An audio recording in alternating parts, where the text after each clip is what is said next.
एक बड़ा ही धनवान आदमी एक गांव में रहता था। जैसे कि ज़्यादातर पैसे वालों को होता है, इस धनवान सेठ को भी अपने पैसों का घमंड था।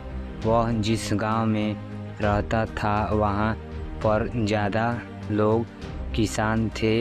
इन सभी किसानों के पास जितनी ज़मीन थी उससे कई गुना ज़्यादा ज़मीन इस सेठ के पास थी। कई गरीब किसान तो इसके लिए इसके खेतों में काम करते थे। इसी गांव में मोहन नाम का एक बड़ा ही मेहनती और सच्चा किसान रहता था। मोहन का परिवार थोड़ा बड़ा था। उसके परिवार में उसके बूढ़े माँ बाप, पत्नी और 3 बच्चे थे जो अभी काफ़ी छोटे थे। मोहन के पास ज़्यादा ज़मीन नहीं थी, लेकिन जितनी भी थी उसमें वह बड़ा मेहनत करता और अपने परिवार का पेट पालन लायक अनाज उगा लेता था। बाकी के किसान भी यह देखकर हैरान रह जाते थे कि कोई कैसे इतनी सी ज़मीन में इतना ज़्यादा फसल उगा सकता है। एक वर्ष उस गांव में काफ़ी ज़्यादा बारिश हुई, जिसके चलते कई किसानों की फसलें बर्बाद हो गई, जिनमें से एक मोहन भी था। अब मोहन धर्म संकट में पड़ गया, क्योंकि उसके परिवार में उसके अलावा कोई और कमाने वाला था नहीं और अपने परिवार को भूखा मरते हुए वो देख नहीं सकता था। वह जानता था कि इस गांव में अगर कोई उसकी मदद कर सकता है तो वह वही घमंडी सेठ है, जिसके गांव में कई अन्य गरीब किसानों को या तो कर्जा दिया है या तो अपने यहाँ काम पर रखा हुआ है। हाथ पर हाथ धरे बैठे रहने के बजाय उसके इस सेठ के पास जाने का फैसला किया और एक दिन उसने उसके पास पहुंच गया। सेठ के पास पहुंचकर मोहन बोला, सेठ जी, आपकी बहुत मेहरबानी होगी अगर आप मुझे थोड़ा सा कर्जा दे दें, जिससे मैं अपने खेतों में फिर से कोई फसल उगा सकूं, या फिर आप मुझे अपने यहाँ नौकरी दे दो ताकि मेरे परिवार को 2 वक्त का खाना मिल सके। घमंडी सेठ को उसकी इन बातों से कोई मतलब था नहीं, लेकिन गांव के सारे लोगों की तरह वह भी यह जानता था कि मोहन कितना मेहनती है और वह अपने खेत में काम करता है, वहाँ वह 2 गुनी फसल उगा सकता है। सेठ ने सोचा, अगर मैं इसे पैसे उधार देता हूँ तो शायद यह इस स्थिति में नहीं है कि मुझे वापस लौटा सके, लेकिन अगर मैं इसे अपने खेतों में काम करवाता हूँ तो मुझे ज़रूर 2 गुना फ़ायदा होगा। सेठ मोहन से बोला, देखो भाई, पैसा तो मैं तुझे दूंगा नहीं और मेरे पास अभी खेतों में काम करने के लिए कई किसान पहले से ही मौजूद हैं, लेकिन तुझ पर तरस खाकर मैं तुम्हें अपना खेतों में नौकरी देता हूँ, पर मैं तुमसे इसके लिए ज़्यादा पैसे नहीं दूंगा। बाकी किसानों को मैंने 300 देता हूँ, मैं तुम्हें 200 ही दे पाऊँगा। मरता क्या ना करता। मोहन ने सेठ की शर्त मान ली और उसकी दिन से सेठ के खेतों में काम करना शुरू कर दिया। 2 महीनों तक नियमित वो सेठ के खेतों में जाकर कड़ी मेहनत करता और देखते ही देखते 4 महीने का काम उसने अपनी मेहनत से 2 महीनों में ही ख़त्म कर दिया।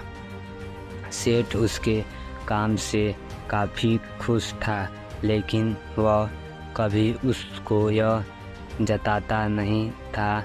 जब सेठ ने देखा कि उसके खेतों का काम अब ख़त्म हो चुका है, अगर वह मोहन को काम से निकाल देता है तो उसके 2 महीनों के पैसे बच जाएंगे। तब सेठ ने मोहन को काम से निकालने का फैसला किया।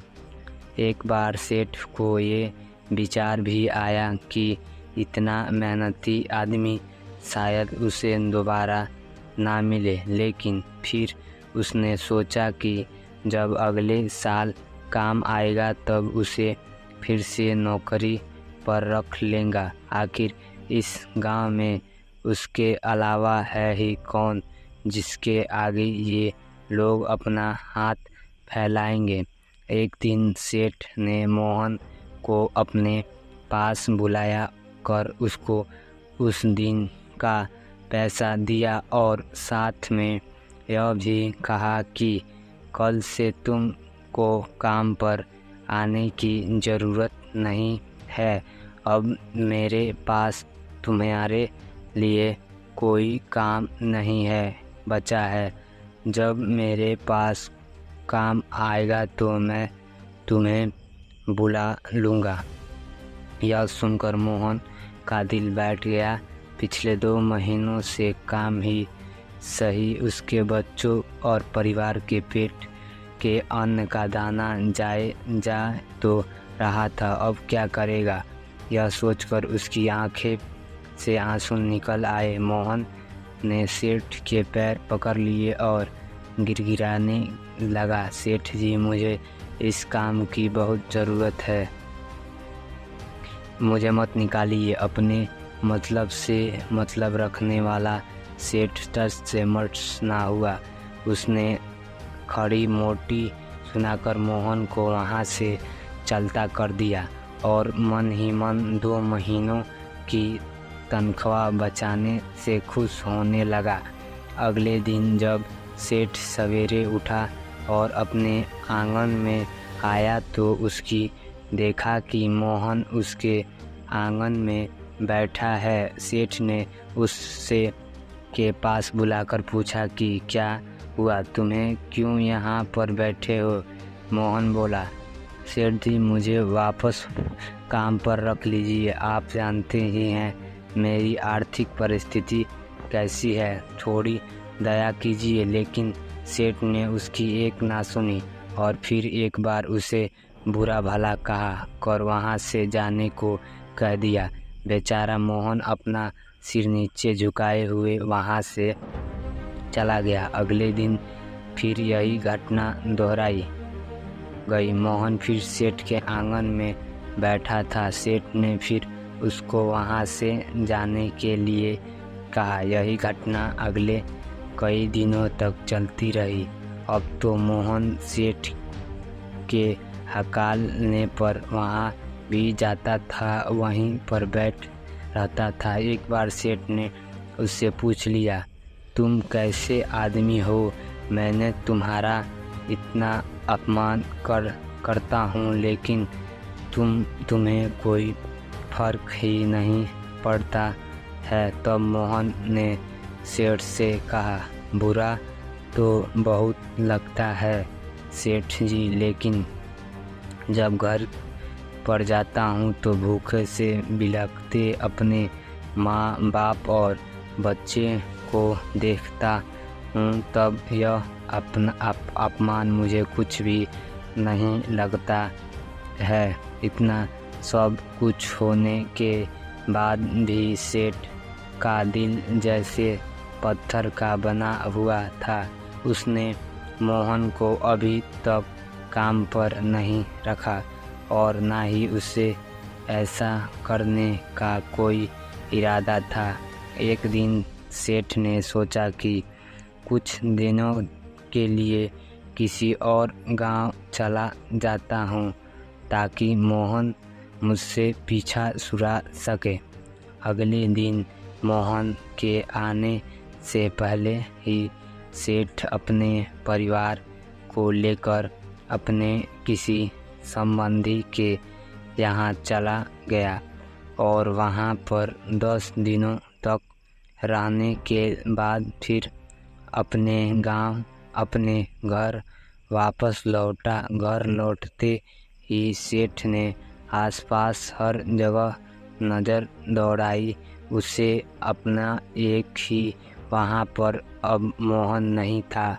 सेठ ने सोचा मेरी तरकीब काम कर गई, लगता है मोहन सेठ का पीछा छूट गया है। हालांकि अब सेठ के द्वारा पर मोहन नहीं बैठा था, लेकिन मोहन का विचार अभी भी सेठ के मन में घर कर बैठा था। सेठ सोच रहा था मोहन इतनी जल्दी हार मानने वाला आदमी तो नहीं दिखता है। उसके साथ क्या हुआ होगा? क्या उसे कहीं कोई और काम मिल गया होगा या फिर कुछ और? इन विचारों ने उस सेठ को बेचैनी कर दिया और आखिरकार सेठ को मोहन की खबर लेने उसके घर जाना पड़ा। सेठ ने देखा सेठ को मोहन का पता नहीं मालूम था, इसलिए अड़ोस पड़ोस के अन्य किसानों से पूछने पर पता चला कि मोहन घायल हो चुका है और अपने घर पर आराम कर रहा है। सेठ ने जब उसके घायल होने का कारण लोगों से पूछा तो सेठ को पता चला कि जब सेठ अपने घर छोड़कर किसी और के गांव में गया था तब बंदर घर की देखरेख कुछ चोर उसके यहाँ चोरी करने आए थे, जिनको रोकने की कोशिश करते हुए हाथापाई में मोहन चोटिल हो गया था। यहाँ सब जानने के बाद सेठ का पत्थर का दिल भी अब मोम की तरह पिघल गया। सेठ को अपने किए पर पछतावा होने लगा। सेठ ने अपने आप को याद दिलाया कि कैसे उसने एक शरीफ और सच्चे आदमी को ज़्यादा काम करवा कर भी उसको पूरा पैसा नहीं दिया और जिसको गले से लगाने चाहिए था उसको ठोकर मारकर भगाता रहा।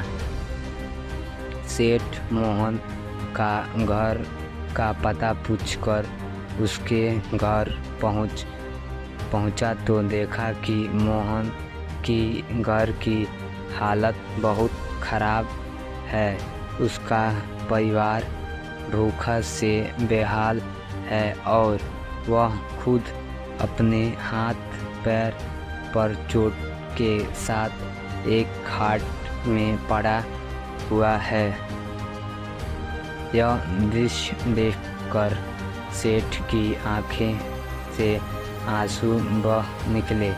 सेठ ने मोहन को पास जाकर उससे सच्चे दिल से माफ़ी मांगी, उसको उसकी मेहनत के पैसे दिए, उसका इलाज करवाया और उसको हमेशा के लिए अपने यहाँ काम पर रख लिया। दोस्तों, इस खूबसूरत कहानी से हमें कई पाठ सीखने के लिए मिलती है। कहानी से सीखने लायक पाठ, पहला पाठ, अगर भगवान ने हमेशा दूसरों से बेहतर ज़िंदगी दी है तो हमें उसका फ़ायदा नहीं उठाना चाहिए और हो सके तो ज़रूरतमंदों की ज़िंदगी में भी सुधार करने की कोशिश करनी